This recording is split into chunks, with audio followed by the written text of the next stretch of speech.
You are now watching the ODTV.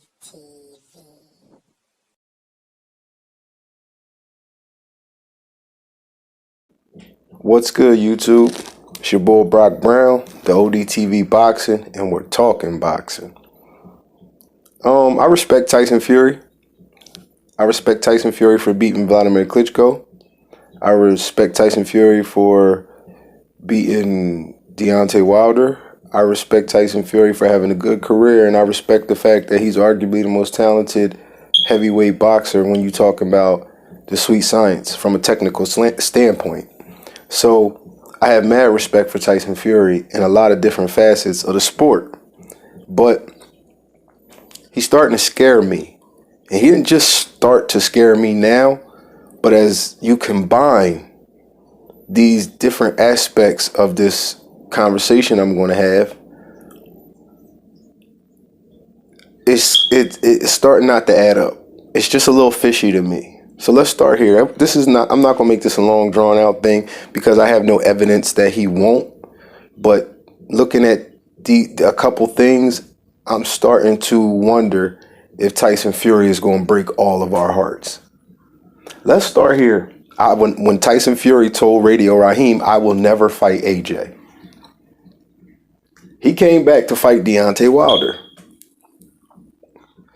And of course, fighting for a WBC title, they're going to ask you about unifying. Well, if you're going to unify, it was going to be with Anthony Joshua because he had all the other belts. He said, I will never fight AJ. I didn't know what he meant then. I don't know what it means now. Anthony Joshua is the only unified champion in the heavyweight division. Not only is he the only unified champion in the heavyweight division, he has all the belts you need to be undisputed except for the one Tyson Fury has.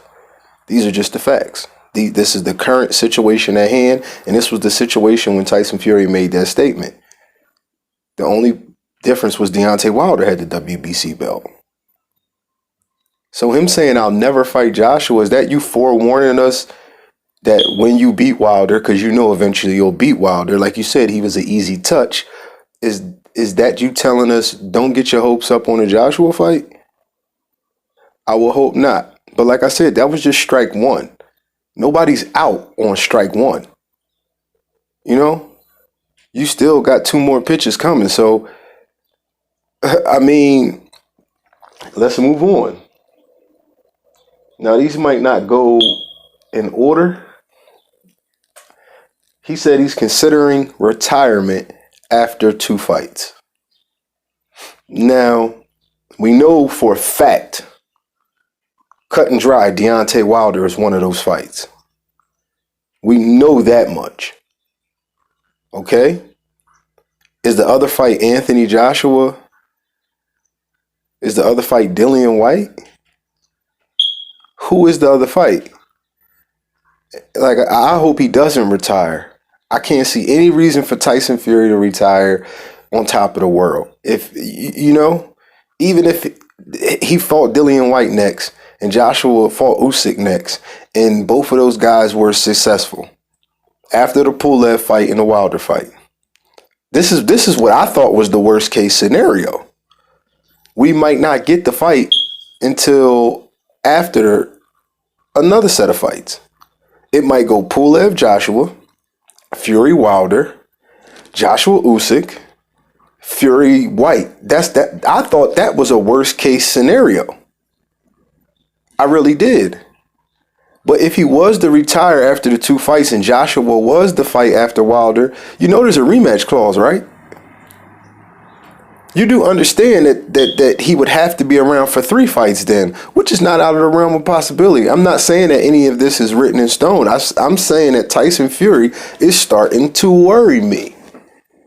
Even if Joshua was the second fight and you became undisputed, is that really the time to quit? Is that the time to retire after you beat Deontay Wilder 3 times and Joshua's asking for a rematch? That don't make sense to me. And that plus this next part, this is truly the third strike for me. Tyson Fury is claiming to have already been undisputed. See, this that Deontay Wilder shit. That's what this is right here. This is that Deontay Wilder shit, man. When?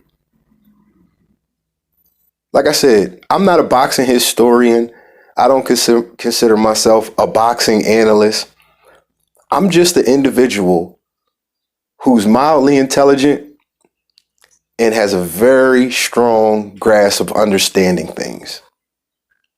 So we can go back and we can look in history and see that Vitaly Klitschko and Vladimir Klitschko didn't want to fight each other, being that they were brothers. Okay. That's what you call an extenuating circumstance. If two people from two different states or two people from the same state, they could be from the same town, the only excuse you would have in a situation where another champion has a belt and you don't want to fight him is that he's your brother. If y'all fought each other, that would be some shit. That would truly be some shit to watch you and your brother fight for a title. I mean, in blood sport, nobody wants to inflict that type of pain. Nobody can have that type of anger or hate or whatever fighters use to get themselves up for a fight. It will be hard to have that against your brother. And both of y'all are successful in life. Both of y'all are successful in boxing, i.e. y'all are both champions. So let's get past that. As we already spoke on Tyson Fury beating Vladimir Klitschko, unanimous decision. And he becomes the unified champion. Because at that time, Vitaly Klitschko had vacated his belt and Bermane Stiverne won it off of Chris Arreola. Not won it off of, excuse me. He beat Chris Arreola for the vacant title. In the first defense, Deontay Wilder took it from Bermane Stiverne. Let me explain Undisputed for anybody who don't understand it. You need the WBO, you need the WBA, you need the IBF, and you need the WBC. So that IBO belt that Anthony Joshua has, it means absolutely nothing. It's a secondary title. That silver WBC title that Dillian White has, or the interim WBC title, that just means that Dillian White is the mandatory for the WBC champion. If the WBC champion resigns, retires, whatever, gets injured and can't compete, God forbid something happens to him in a life-changing ordeal, then Dillian White would step in, okay? So my point I'm making is Tyson Fury has not ever been the undisputed champion. Yes, Tyson Fury has had all the belts in the heavyweight division, but to be the undisputed champion, you must have them at the same time. Now, if I know this, and I'm not a boxing historian, if I know this and I'm not a boxing analyst, Tyson Fury, a world-class professional boxer, knows this as well. So what is the point of him making this statement? When asked if he was going to fight Anthony Joshua, or is Joshua's next, or what does he think about the Joshua fight and fighting for undisputed, his answer was, I've already been undisputed. That's strike three, man. That's a red flag. That's strike three for me. That's a red flag. Tyson Fury is not the lineal champion either. They could put that on as many ads, promotions, posters, internet websites as they want to put, but there's no way for Tyson Fury, using his own logic, to be the lineal champion. You understand that, right? He's saying Anthony Joshua is a paper champion. He's not the real champ because Fury never lost his belts in the ring.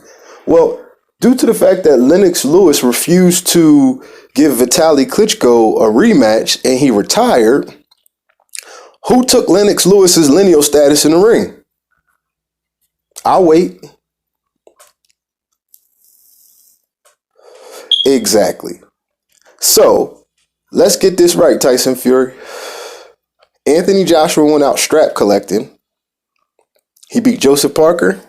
He beat Klitschko. He beat Charles Martin. You were not in the sport when that stuff was going on. You failed to participate. You failed to qualify. You failed to give Klitschko his rematch.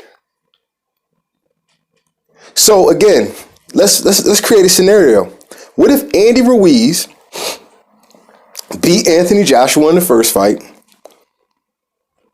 and refused or ballooned up, got an injury on top of another injury, whatever it was, and he kept postponing the fight?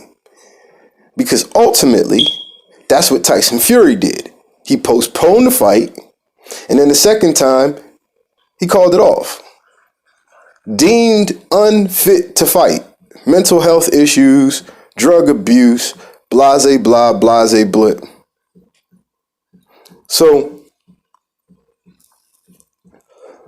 I'm trying to figure out, should I get my hopes up? Do we still have delusions of grandeur? Do we really believe Undisputed is as close as we believe it is? Or should we really believe that Undisputed is as close as we believe it is? And I'm not saying that Tyson Fury is ducking Anthony Joshua. I'm not saying he's scared of Joshua. I'm not saying he's not going to fight him. I'm just saying he's giving me cause for concern. That's what I'm saying. Tyson Fury is really giving me cause for concern here, man. Like I said, I hope that this is BS. I hope this is something that I've made up in the back of my mind that's not real. And I know Tyson Fury is on top of the world right now, but I just don't understand these statements. If you were the best and you want to fight the best, 1 minute saying you and Deontay Wilder is the best fighting the best, and then the next minute saying Deontay Wilder is an easy touch. I kind of agree with the easy touch thing. I think for top tier heavyweights, old Ortiz had him dead to rights. He went the distance with Bermane Stiverne, and Bermane Stiverne is not a top tier heavyweight to me. Tyson Fury has beat him twice now in 2 different ways, on points and by knockout, by stoppage. But after all that, I'm scared. I'm afraid that Tyson Fury, and believe you me, I don't even want to say it. Because the bag is so big. Why would he turn that bag down and to actually be undisputed? But why would he lie and say he was undisputed before? Why would he lie and say that? Yes, you technically had every belt in the heavyweight division to be undisputed, but you didn't have them at the same time. You understand that that's the requirement for being the undisputed heavyweight champion. You said Joshua's not a champion because he didn't lose because you didn't lose your belts in the ring. Well, Lennox Lewis didn't lose his lineal in the ring. So how are you the lineal champion using your own logic, Tyson Fury? Like I said, man, I'm not going to make this a long video. I'm just going to say what I said and I'm going to leave it at that. You be the judge. You decide for yourself. You do your own homework. I just really hope Undisputed happens. I don't see why it shouldn't. I think all I'm saying is Tyson Fury is giving me cause for concern. Brock Brown, the ODTV Boxing. Take care of yourself. Peace.